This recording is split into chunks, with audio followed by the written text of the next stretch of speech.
What's going on, Jerome's? So this angle is really poor, but I feel like I'm in cash cab. I'm winning some prizes. But as many of you know, I'm a very casual Americanized fan of Liverpool, and it's so weird. We're with the Vikings, even though obviously we are a homer, we are the pontificator of purple positivity, but with Liverpool, I can just be a fan, and it's great. And Liverpool had a big time match, aka game, against Man City on very early on Saturday morning. Head down to Brit's Pub here in Minneapolis with some awesome friends, and it was great to see. I mean, love the support here in the great state of Minnesota, and it's so weird when you're very happy with a tie, because even before the games, Man City's a machine.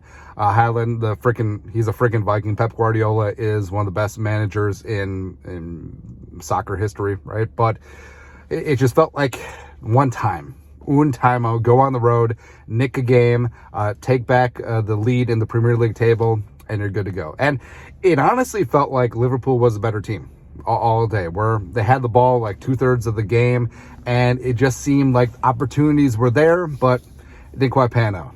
Also, it's kind of funny. So Americans watching English Premier League soccer, and all of our reactions were very Italian-American. Oh, all that stuff, man. But, I mean, Man City, respect. They're beasts. It's tough to get a result in the Etihad, so I think that a draw is perfectly fine. But it's just frustrating, especially, yes, down 1-0 very, very quickly, and then coming back in the second half.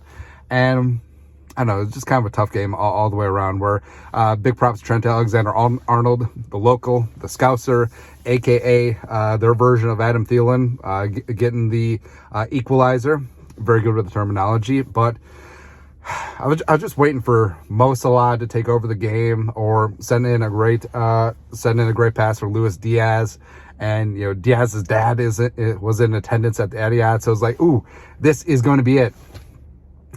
Wasn't meant to be, but it's okay.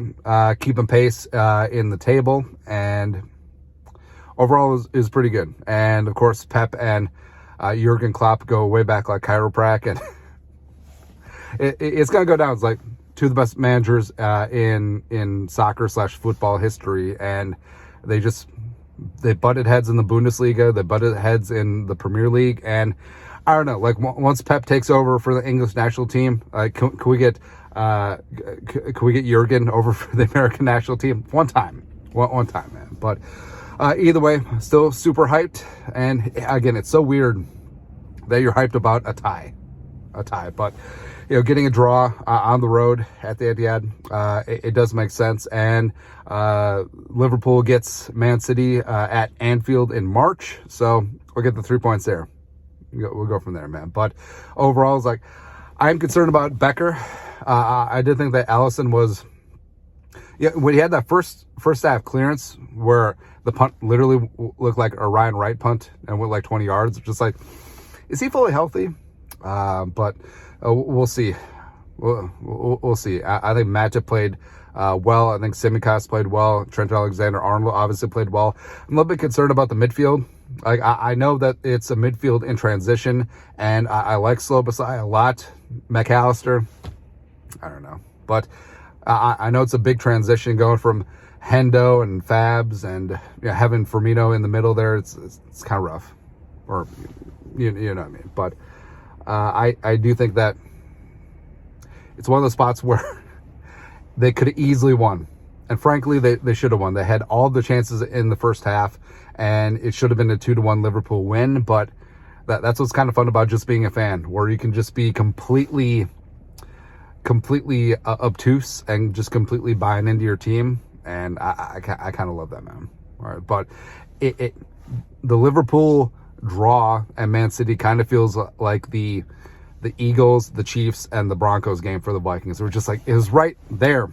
And it was so fresh, and especially in the first half, it's like, why do all my favorite football teams just turn over the ball? Because that's exactly what Liverpool is doing. But either way, we're good to go. So 1 point back on the table, and we'll go from there. Anyways, Skull, or You'll Never Walk Alone, production value.